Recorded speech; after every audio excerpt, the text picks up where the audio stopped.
Good morning and good afternoon, everyone. I'm Tamara Ecker, Managing Director of British American Business, and it's a pleasure to welcome you to today's program in recognition of International Women's Day.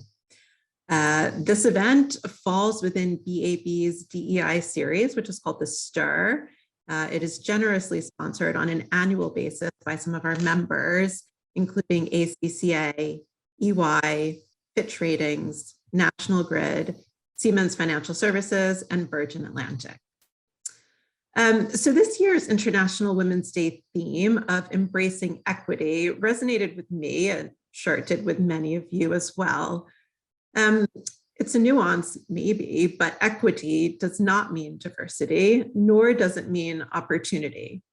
In fact, this year's theme makes us look at why equal opportunities are not enough, that people start from different places, so true inclusion and belonging require equitable action. But to drive equity, it's an uphill climb as allies and advocates try to gain not only awareness, but also understanding of these important issues. Today in 2023, women are still told that we are too sensitive, that we have misunderstood, that our perception creates our reality. I would counter to say it is the perception of others towards women that have created the reality in which I live. And also question, have we misunderstood? FT reporting this week said that women struggle to close corporate America's gender gap. According to Pew, while women earned 80% of what men earned in 2002, today, women only earn 82% of what men earn. Not enough has changed. CNN this week reported that, according to the UN Secretary General, gender equality will take 300 years to achieve, citing high rates of maternal mortality and girls being forced into early marriages and being punished for attending school. Fortune told us that according to Heidrick and Struggles, board diversity has slowed and that 40% of the new seats went to women, down from 45% the year before. So while those statistics are not uplifting, I remain hopeful and optimistic, largely because of leaders like the ones we are about to hear from today, who work tirelessly to keep these important themes at the top of the agenda so that they don't disappear with next week's news cycle. So that brings me to today's program. We do have a little change in our agenda. Unfortunately, Ann Cairns, our featured fireside chat speaker, has had a death in the family and will not be able to join us. The good news, though, is that we still have a fantastic and impressive panel that we're going to hear from. So we'll jump right into our panel to start, and we will end probably at noon Eastern time. Kindly ask everyone to keep their microphones on mute, please, if you could do that now. But we do want participation, so when you have a question, please either raise your hand, use the raise your hand feature, or put it in the chat, and our moderator will come to you. Lastly, I will note that this session is being recorded and it can be shared upon request. So through our session, it's my pleasure to introduce Anya Skvortsova, Managing Director at Autolus. Anya leads Autolus client partnerships, advising leadership teams and boardrooms on how to attract the best talent to their organizations. Anya is also European co-chair on the advisory board for Women's Business Collaborative, which is dedicated to gender parity for women in leadership and board roles. She is also a member of Women Leaders Group for 25x25, which is an initiative to get to 25 women CEOs in the FTSE 100 250 by 2025. Anya, we're very lucky to have you with us today, and over to you. Thank you so much, Tamara, for the introduction. And we do have genuinely a wonderful panel of speakers for you today. So can I actually ask each of the panelists to please introduce themselves before we dive into the discussion, starting with Marianne. Wonderful. Thank you, Anja and Tamara as well. Very happy to be here today. My name is Marianne van der Weijden. I'm the Global Head of Financial Institutions Ratings at Fitch Ratings. I am also the chair of the DEI counsel for Fitch Group globally. I started my career in Fitch quite a while ago, 20 years ago, and my career at Fitch have brought me in different places. I'm originally from the Netherlands. I've lived in the UK and lived and worked for Fitch in Singapore, back in the UK, and I'm now based in New York, although this week in London. Vast majority of my career I spent in structured finance arena, and since the last few years financial institutions. And for me, my wanderings around the world have made me appreciate the importance of diversity, because everybody comes with their own different story. So that's me. Super. Thank you so much, Marion. And Rhonda, over to you next, please. Well, hello, everyone. Good day, wherever you are in the world. I'm Rhonda Moore, and I'm passionate about working with leaders to optimize their individual performance, as well as the performance of their teams and organizations. And that is what I've spent a good bit of my life doing. In fact, for the past 20 years, I've been doing that. And most recently, I've done that in the role of Chief Inclusion and Diversity Officer for LexisNexis Legal and Professional.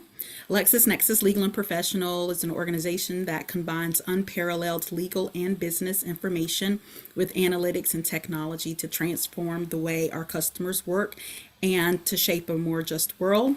We at LexisNexis are committed to our mission of advancing the rule of law, and we do that through the work of over 10,500 employees who are serving customers in over 150 countries. I'm excited to be a part of this session today, Anya, with you and the rest of our esteemed panelists, because as a mother and as a leader, I often think about my legacy and what I want that to be, and I'm committed to building the next generation of leaders. And I know to do that well, it involves having many leaders, especially women, along on the journey. So I'm looking forward to learning from the other panelists and having an engaging discussion today. Thank you so much, Rhonda. And last but no means least, Carrie. Thank you so much. Thanks for inviting me to join and be part of this awesome panel and to be with all of you today. I'm Carrie Sweet Zavalia. I am the U.S. General Counsel for National Grid. For those of you who may not be familiar with my company, National Grid is a very large investor-owned utility. We are leading the clean energy transition across the UK and the US. We have 30,000 amazing colleagues, and I've had the privilege of working with the company for about 18 years now, mostly as an attorney, but also in the business. I'm the proud mom of 2 middle school aged boys, and so they are my pride and joy, and it's just a pleasure to be here with all of you today. Thank you so much, Carrie. As we actually are very fortunate to have a panel from all the different industries today, first the question I would like to ask each of the panelists is actually, what are the most significant challenges that women face in the workplace in your particular industry? And I'd love to start with Carrie, please. Yeah, sure. So being a utility, we are obviously largely a construction-based organization. And because of the type of work that we do candidly have to work incredibly hard to ensure that we have diversity across all of the roles in our organization, particularly our frontline field forces. So when I think about some of the biggest challenges, it's attracting women to very demanding and challenging roles that don't allow for a lot of what many of us benefit from in terms of flexible work hours and flexible work environments. When you're out in the field, ensuring that the lights are staying on and that heat is flowing to homes and businesses across the UK and the US, can't do that work from home, obviously. And so they're very challenging environmental conditions. We operate predominantly in the Northeast, in the US and across the UK. And so it's very, very challenging. And so attracting women to do that type of work, attracting anybody at this point to do that type of work is a challenge. And so making sure that we have that diversity is actually a bigger challenge for us than ensuring equity in pay. Fantastic. And Carrie, before I dive into other panelists, I guess my question to that is, what policies or changes have you implemented within National Grid to help tackle those issues? Yeah, we're doing a lot of work in recruitment and building our talent pipeline. we're going all the way out into the middle schools, right? So I talked about being the proud mom of middle school boys. We're going to my kids' schools, right? We're going everywhere to talk about how great and exciting this work is. It's not necessarily something you hear about as a child, but providing vital services that power all of our lives certainly is a lot more exciting than we tend to think about. So we're getting into these schools when folks are really young, and we've got extensive workforce development programs, making sure this is an opportunity where we can really drive alignment with both of our diversity goals, getting into communities where we might historically not have drawn our talent pool from, and aligning that with also just general workforce development and making sure that we have folks interested in coming into our company. Fantastic.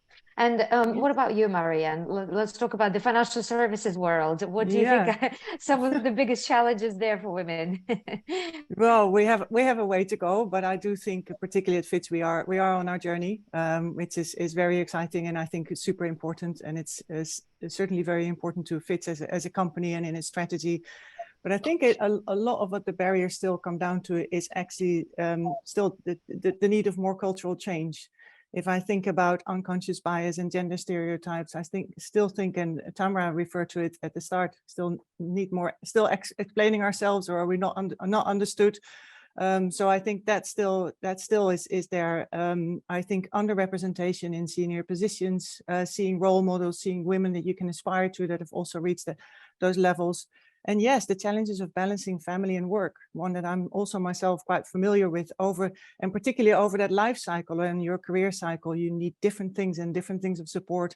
So I think that's still at companies, we need to work very hard, I think, and also at Fitch to facilitate that sort of flexible working, and through those phases, I think is still some way to go, and also think about well-being, mental well-being, and mindful of women, and how we can support that, and not just for women, actually for everyone in the organization, is very important. So I think those are a few areas that I would highlight. I feel like there's still progress to be made. Mm-hmm. And Rhonda, finally over to you. In a legal and professional area of LexisNexis, what are some of your biggest challenges? Sure. I think that the challenges that women face in the workplace are similar to the challenges that anyone would face in the workplace. I think that's good news, right? And recently we surveyed a group of our most high potential women in the organization. So these are strong performers who are at kind of a cusp in their career, where they're moving from kind of middle level leadership to senior level leadership. And what we heard from those leaders are they want to develop skills and build skills in having a more strategic perspective, innovating and solving problems, and championing change. And that was a wonderful aha moment, because when we survey all leaders in the organization, that's exactly what we hear. And I think that's such a great perspective to have. And so I think that one of the challenges that women are facing are that around living into their fullest potential and maximizing their talent potential. And at LexisNexis, a big part of what we do is creating an environment where our colleagues can truly feel a sense of belonging, where they can bring their entire selves to work and do that. I also think very similar to the other panelists, that being able to claim a sense of belonging is a challenge. I think that over the past few years, many organizations have done good work, and certainly improved work in creating more inclusive environments. And I believe a challenge and opportunity for women is really having confidence and being very active in influencing ongoing progress in creating those more inclusive environments where they can live into their fullest potential, where they can experience that sense of belonging that all of us deserve and want to feel when we go into the workplace. And I also think a focus on wellness and balance and finding joy in the work that we do every day is important.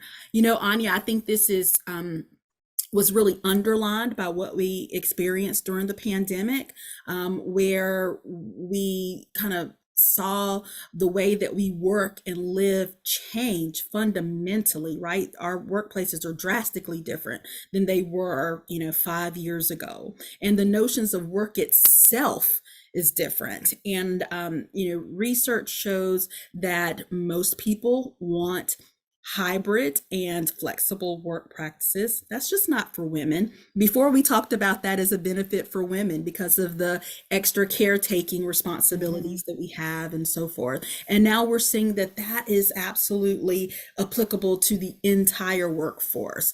And so I think that is an opportunity.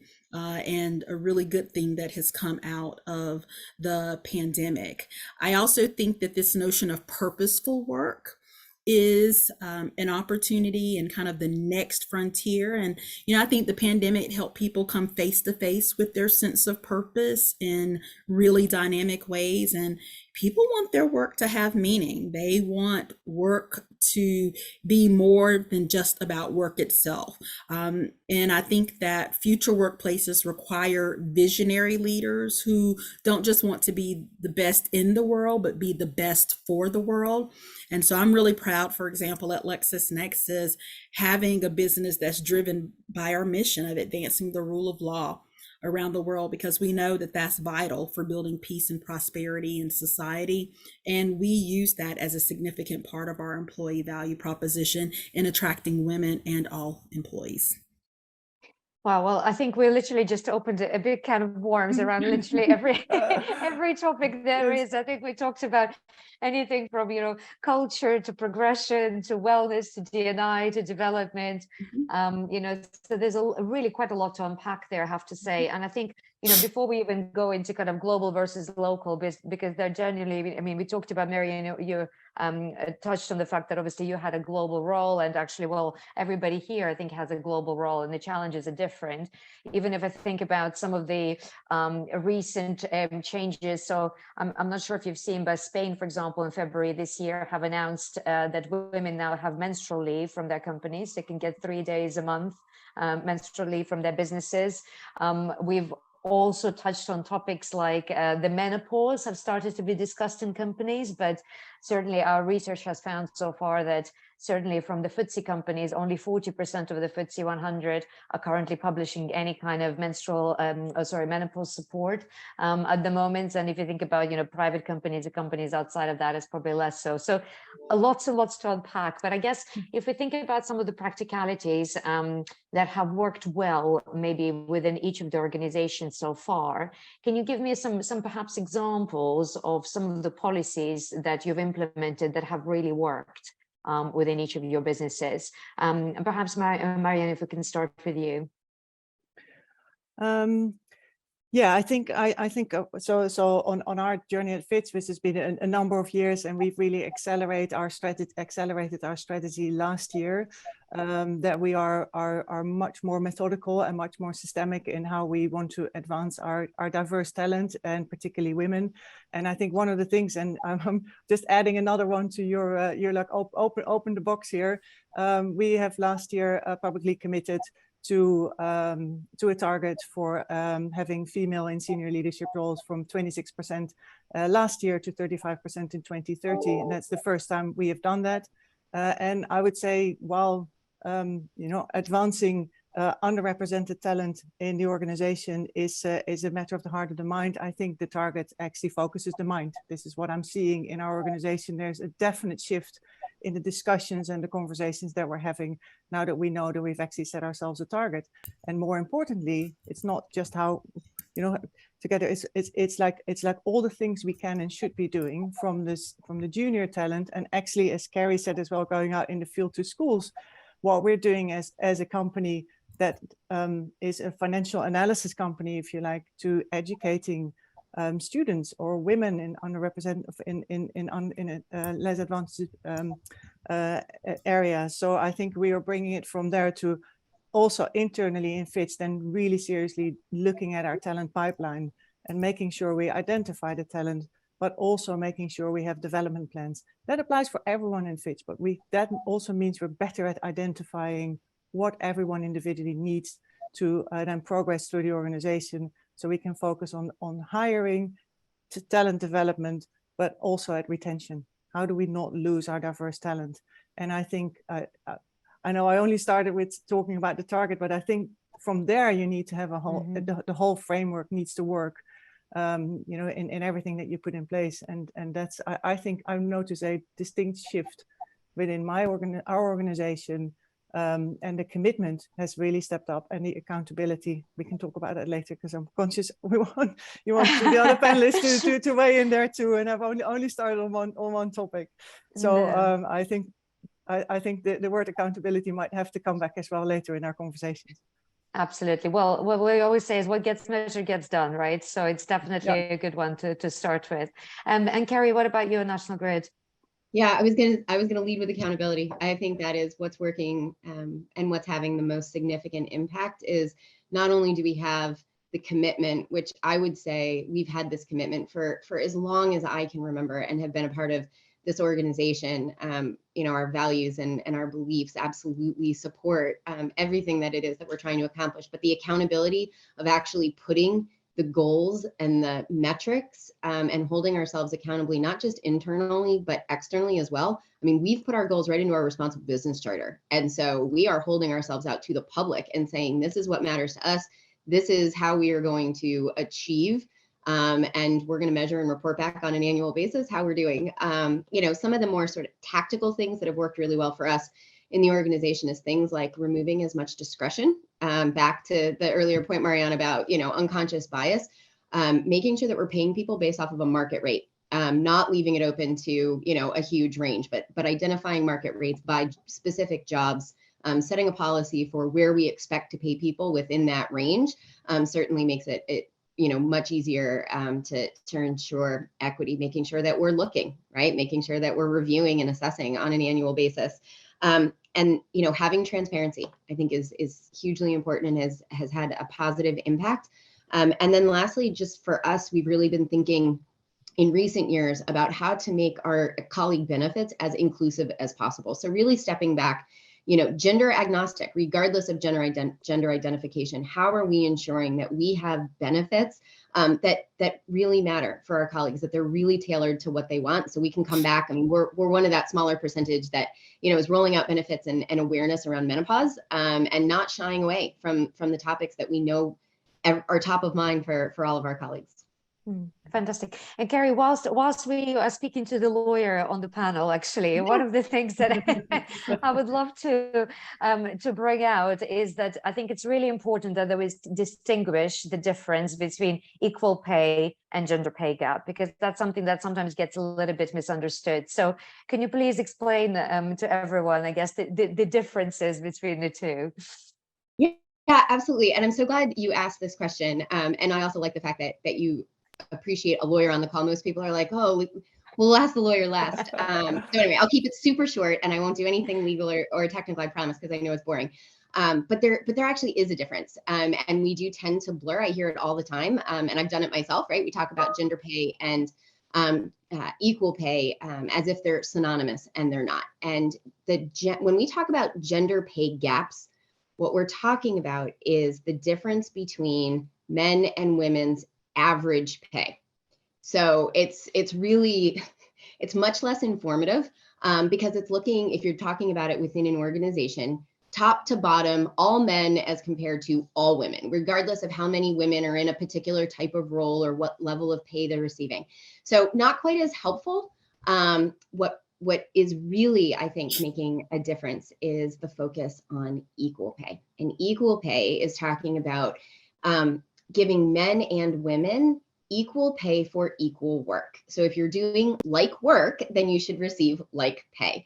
There are no legal obligations around that I'm aware of around gender pay gaps. There are legal obligations around equal pay. And so that's the difference at a high level. Fantastic. That's super helpful. And I guess in your experience, because you did mention around pay transparency, in your experience, does pay transparency in job postings help eliminate some of that disparity? Yeah, I think it does help. You know, I think especially if I keep it personal, right? And I think about myself or women who I've hired, I think many of us, and this is probably true for men too, but many of us struggle with like what our value and what our worth and what our expectations should be. And so when there is transparency about what a role pays, I think it helps women and really all people, right? To know in terms of what they should be asking for, what they should be expecting. I think what's even more important, though, is sort of recent developments where we're no longer allowed to ask in certain places. We're no longer allowed to ask what somebody currently makes. What is their current salary? And so what that's doing is it's helping remove the sort of bias of if you've been historically underpaid as a woman or anyone, right? If you've been historically underpaid, we're not going to perpetuate that. Right? We're not going to say, well, we're not going to give you what we would give someone else because it's too much of an increase. By not knowing what someone's current salary is, right? You just walk into it and you can, you pay within the range, which I think is making a huge difference. Yeah, absolutely. Thank you, Carrie. And certainly, as I guess the headhunter on the panel in some ways, I suppose I definitely see it from the other side of the equation. And I think we always say that loyalty does not pay, which means usually people who have been with the same company are usually on lower pay than those who have moved around a lot. And certainly when you have when potential employers are basing the decision on offering somebody based on their current pay, it definitely serves to, in a negative way to those who have been loyal employees to their companies, and certainly also comes as a disadvantage to women as well. Rhonda, what about yourself at LexisNexis? Perhaps what are some of the things that have really worked well so far? Yeah, absolutely. Thank you for that. I think in addition to a lot of what we've heard the other panelists say, having, KPOs and goals around increasing women in leadership has absolutely been a game changer for us in recent years.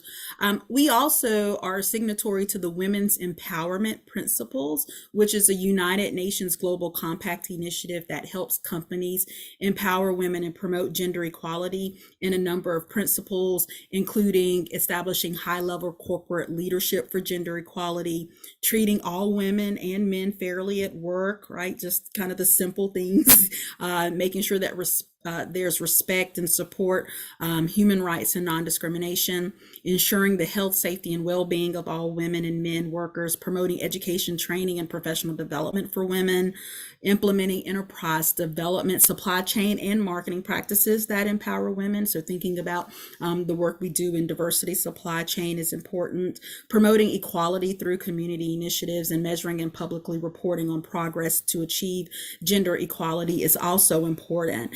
We do have a number of employee resource groups. We have over 2,000 employees involved in our employee resource groups at LexisNexis Legal and Professional, and they are regularly engaged in professional development and community outreach and networking. One of our newest ERGs is around menopause, and we were really excited to see, absolutely, to see that we can do more to really increase awareness and provide support to all people who are approaching that phase of life. So really excited about that. And then finally, I think what I would mention is that, while we do a lot of work internally, I think that that's necessary so that we can do what is also important to us, which is serving our customers and thinking about how we can impact this space externally. And so we are partnering with the International Bar Association and our Rule of Law Foundation and collaborating on a really ambitious long-term research project to identify disparity in representation between men and women at senior levels in the legal profession on a global scale. We launched that project in March of 2021, and we're providing a blueprint for achieving gender parity and leadership in the law by 2030. So I'm also very proud of the work that we're doing through our Rule of Law Foundation in partnership with the legal industry. Fantastic. Some really great points there.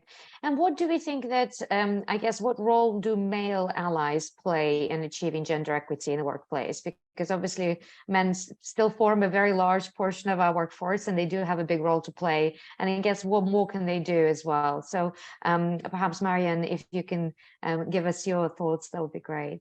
I love it you asked me that question, because I think it's super important if we want to advance DEI and if we want to advance gender equality. Everyone plays a role, And I think if you're in an organization where male management is still dominant, then we talk about role modeling and leading the way by displaying explicitly inclusive behavior and leading by example, in pulling up your female talent. So I would say, I call them, let's talk allyship. We haven't used the word yet, I think, or maybe we have, but I didn't pick it up. I think allies, and particularly male allies for women, are very important to be invested in advocating for the equity. Really show their everyday commitment to gender equity. It's in everything you do every day. It is a small act of equity, I think, and help to challenge systemic barriers that might exist, right?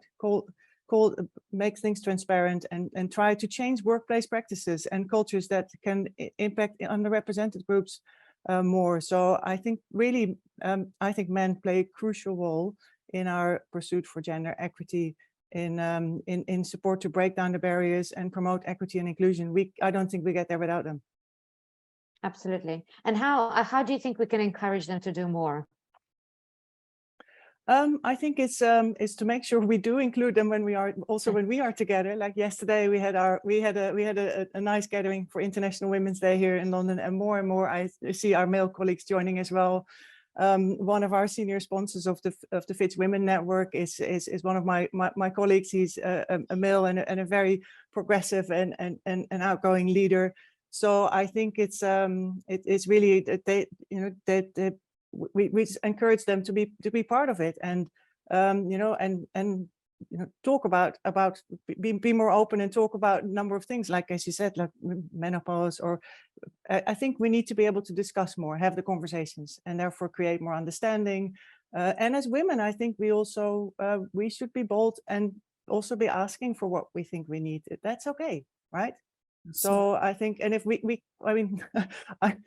husband and I, or my husband sometimes says, I can't read your mind. You need to tell me what you're really thinking. Don't expect me to always, know exactly what you want and need. And I think it's the same in the workplace. And then lastly, and it's not just about, male or female, that's like with all of us, right? Because within our four, we're going to have huge differences in how we respond and how we react to things. So it's having that open listening ear. I think that we can help create collectively, lead by example, that we can make this movement happen.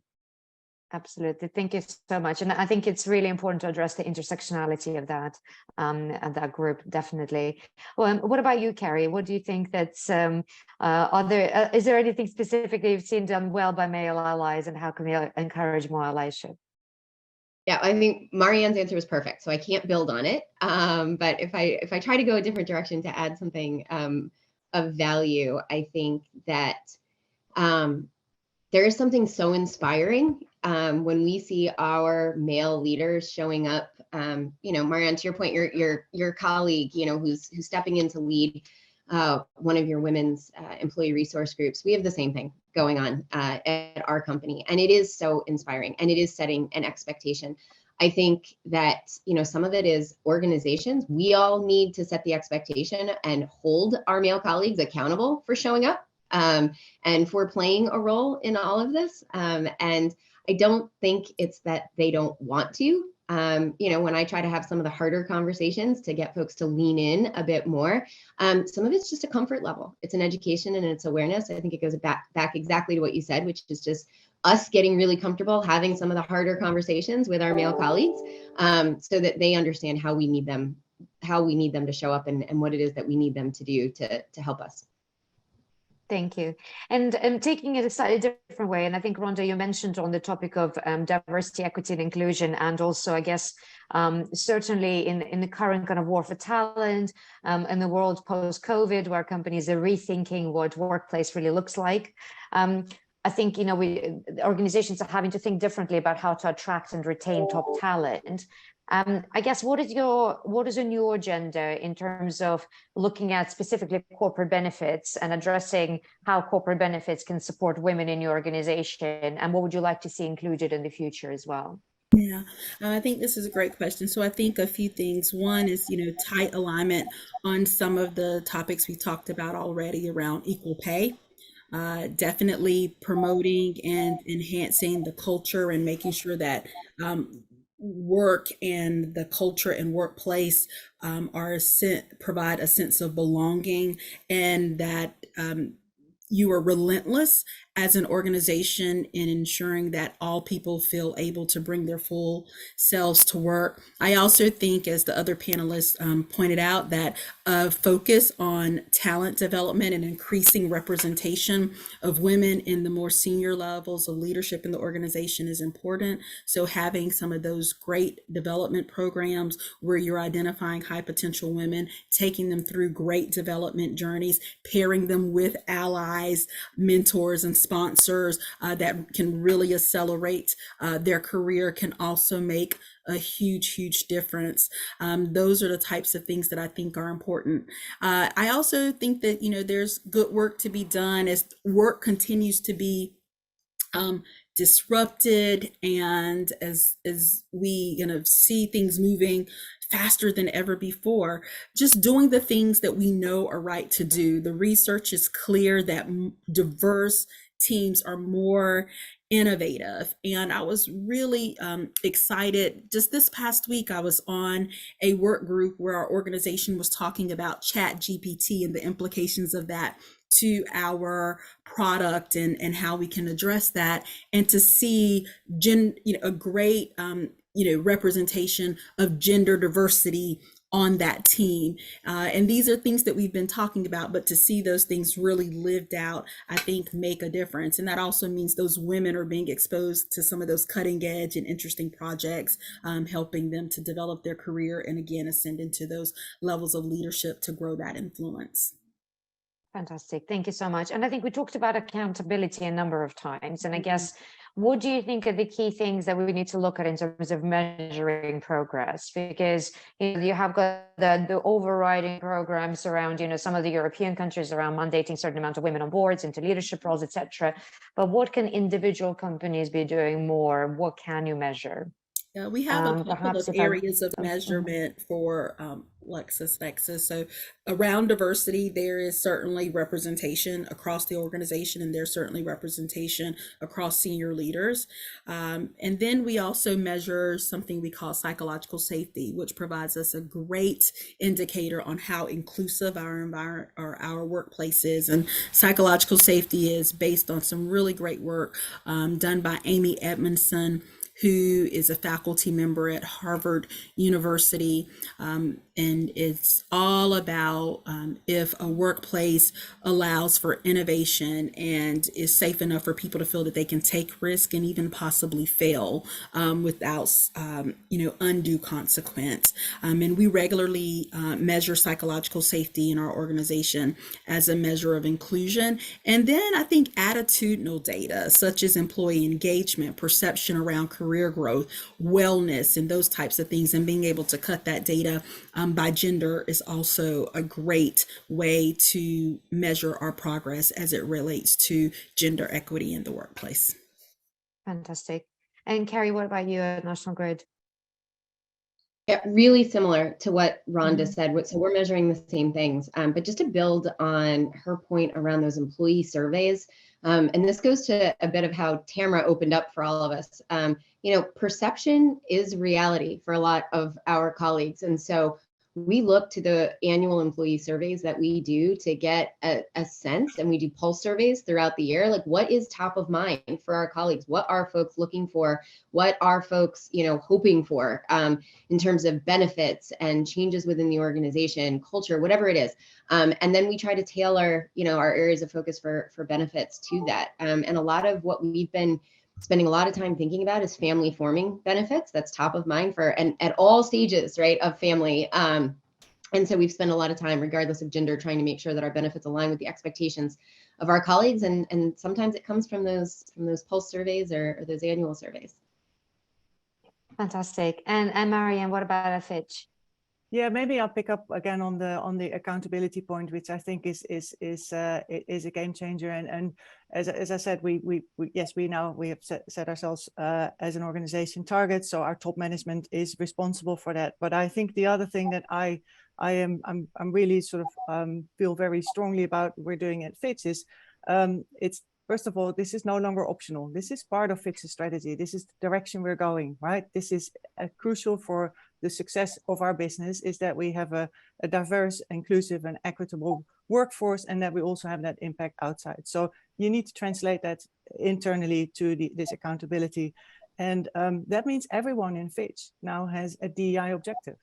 Mhm. And I say, like, well, there's one thing that I've sort of through my own experience learned is that I cannot enforce and say, you must do this or you must do that. But what I can say, this is no longer optional. And the field of DEI and improving diversity and equity inclusion and advancing, support the advancement of women in the organization, there's a number of ways that you can do, whether you're a junior person and welcoming someone new in the team, or whether you're a hiring manager, a promoting manager. So everyone can find something, I think, that relates to them and that they can feel like they really feel attached to. And I think that's where we're looking for that cultural change. I mean, no doubt it starts at the top. I don't think without the top we're going to get this, but I do think it's creating that movement throughout the organization and having everyone a piece of ownership, and they're bringing their own thing into this effort is super important. Fantastic, and you're absolutely right. And I think it's really interesting to see. And I think actually one of the questions that somebody is raising is around the intergenerational differences. And I think certainly one of the things we have really seen is that the new generation, for them, D&I is not even a afterthought. It's an absolute center of any organization. So it's the first thing that individuals are asking for their employers is, what's their policy about everything? What's their culture? How do we build that? So it's incredibly important. I'd like just to remind everybody, all the viewers, that you can use your raise your hand option at the bottom of the screen, or indeed put your question into chat, and we can address that as part of the panel as well. So one of the things that it has actually been asked is around unconscious bias and bystander training. And I guess what experience have you had with that within your own organizations, and where has it been tailored for kind of intergenerational differences? So I'm not sure if there's anybody specifically that would like to ask that question on the panel. Anya, I'm glad to take that one. So we talked about the accountability, and one of the first things we put in place is we were trying to build out this foundation of a culture that was committed to inclusion and diversity was unconscious bias. I think it was a good first step for a lot of organizations, including our own. And we are now refreshing our content and really starting to pivot from unconscious bias to intentional and conscious inclusion. And so providing our leaders and our colleagues across the organization with really proactive ways of how they can build this culture of inclusion that, again, we all want and deserve.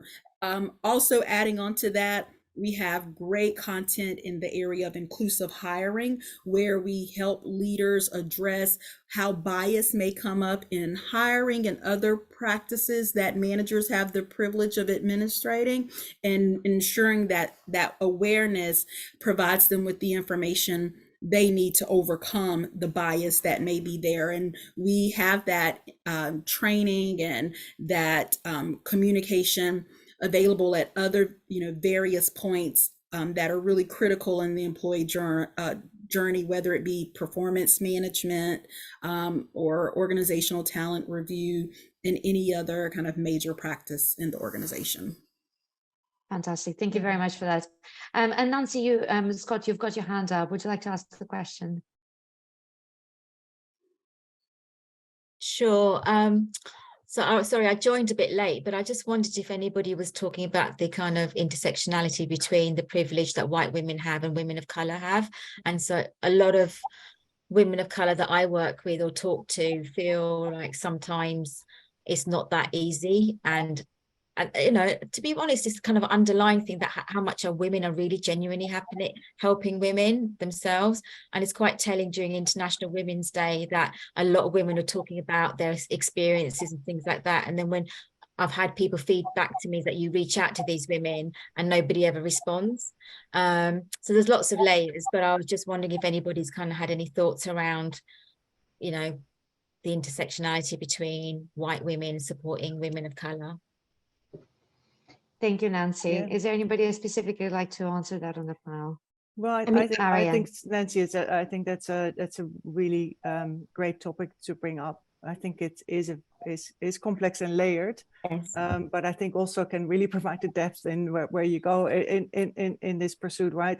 So at FITS, for example, we have 5 focus areas, and one is actually intersectionality, and it starts with explaining and kind of make others feel what it could be like when you have double challenges, when you are you know, a woman of color or a gay woman. So I think that's and it's first. I think there's a lot of explaining and creating understanding for that to happen, and that's certainly at FITS is a focus area. Yeah, I think when you have staff groups, trying to encourage the staff groups at certain times to meet and talk to each other, Yeah. there's a systemic way you can start doing that. But I think we need to be more intentional about these things. And, you know, I suppose we're all individual and you will have different multiple identities, but I think there's more work that can be done in that space. Thank you. For sure, yeah. Excellent, thank you. And I think one of the things that we always talk about, certainly when it comes to us working with clients, is the importance of intersectionality when it comes to diversity, because you know we have a number of women on this panel, but we are all incredibly different, and our background is what gives us the difference. So it's all of that diversity of thought that what brings you know, different experiences to the workplace as well. One of the things that I'd love to talk about is some of the positives, perhaps, which you've seen maybe in your own individual careers, you know, during your own careers as women. So perhaps if you want to give yourself you know, each of you a little highlight of the story where you felt that you've really made progress, you know, since the start of your career, and who perhaps has been a big ally for you in your own career to date, would be really wonderful to kind of finish up on. So Carrie, would you like to go first? Yeah, sure. I'm happy to. And I have one story that pops to mind first and foremost. So as I mentioned, we are largely a construction-based organization, and I had the opportunity to lead one of our operations teams, and it was a very large field force, and I was coming from the legal department, and the team was predominantly male. And on my first day, I showed up to work for the first time wearing steel-toed boots, and I'm carrying all my protective equipment. And this was a big change, right, from my high heels and my skirt suits that I had been wearing the day before. So I show up to work, and it's a room full of predominantly men. And I was an absolute nervous wreck. And I was expecting a lot of challenge and pushback about why I was showing up to lead this team. And what did my heart so good is that the reaction was all about a lawyer. We're going to have a lawyer come in and do this. And I didn't hear a single comment about the fact that I was a woman. They weren't reacting at all to the fact that I was the first woman to show up in that job, but they couldn't get over the past that I was a lawyer. So I took that as a huge step forward, and a huge sense of sort of accomplishment for women. It was a highlight in my career for sure. Fantastic. That's a great story. And Rhonda, what about you? Yeah, so I'm reflecting on this, and Carrie, I love that story, and that must have been a really beautiful moment. So it's interesting. You have the good fortune of being a lawyer. Most people know what a lawyer is. But the reality is, when I sit on a plane and talk to people and try to tell them what I do, people just kind of give me this look like, what is that? And even my own children. And I have a daughter, she is now 12 years old, and she is constantly trying to wrap her mind around what it is that I do. And, you know, during the pandemic and being at home and hearing a lot of the conversations, it just kind of clicked for her one day. And she's like, Mom, you help people just be better leaders. And I'm like, that's exactly right. And she said, Mom, are you going to help me be a good leader too? And when I think about kind of why this work is so important, it's exactly that legacy of leadership and committing to building up the next generation of girls who will become women that can walk boldly and confidently into their destinies because of the work we're doing today to make the workplace, to make our society more equitable. So I just love that moment of her realizing what I do, and also knowing that one day she herself would be a leader, and trusting that her mama could help her be one. Fantastic. Absolutely love that. And Marianne, what about you? Wow, you put me on the spot because I wasn't on that prep call when you talked about that, but I am at the same time. I always feel like things resonate best when people tell their own personal story. So and when I introduced myself, I said I'm from the Netherlands. I started my career in finance with Fitch in the UK. Spent a few years in Singapore and back to the UK, now in the US. I think for me, having been able at Fitch to fulfill also one of my personal dreams, which is living and working in different cultures, and having that supported, and having managers and leaders, help me also achieve that, has been, I think, in a way, a two-way street, because it's also brought me so much professionally. And as I said, that's really why I feel so strongly about creating a much firmer footing on the DEI front. So I think having been able to have that journey, mix my personal dream and my family dream with my career has been great. But I certainly feel last year, when I was asked to be the chair of Fitch Group DEI Council, was an important humbling moment for me, that at this stage in my career, I've been asked to do something that's completely different than I've done before. Running a group of analysts, people that number crunch, to financial analysis, to making a different impact, within Fitch. I think that's been a really important moment for me, and I feel very lucky that I get that chance. I do feel a lot of responsibility, because suddenly I'm more visible, and I certainly have to role model and doing my best on that. But that's been, I think, that's why I'm still at Fitch after all those years, having new opportunities and chances to have an impact. Fantastic. And I think if one thing that the pandemic has really demonstrated to us is that, people choose organizations that they work for because of the people that are within those organizations. It's all about the leadership, and whether actually people go into work in financial services, or, in national grid, in utilities, or you work in legal and professional. Ultimately, it's the leadership and the authenticity around this leadership that's incredibly important to them. Yeah. So people are no longer attracted to organizations that have slides in the office and snacks, although that's all fantastic and great. But I think we need to see better progression. We need to see equal pay. We need to see accountability of our leadership. So I think a lot of the things we discussed today have been really, really important, and really value all of those. I guess if we can leave with one specific comment around what more would you like to see being done, really, to drive us to this next phase of growth, and to equal parity in business. So Rhonda, can I start with you, please? Yeah, sure. There's an African proverb that says, if you want to go fast, go alone. And if you want to go far, go together. And I think that if we want to move to the next frontier, collaboration, like the great conversation we've had today, where I've been able to learn from these amazing women and engage with the participants through the questions, and information sharing, and talking about best practices and what's working, and also sharing our failures, is exactly how we're going to go far.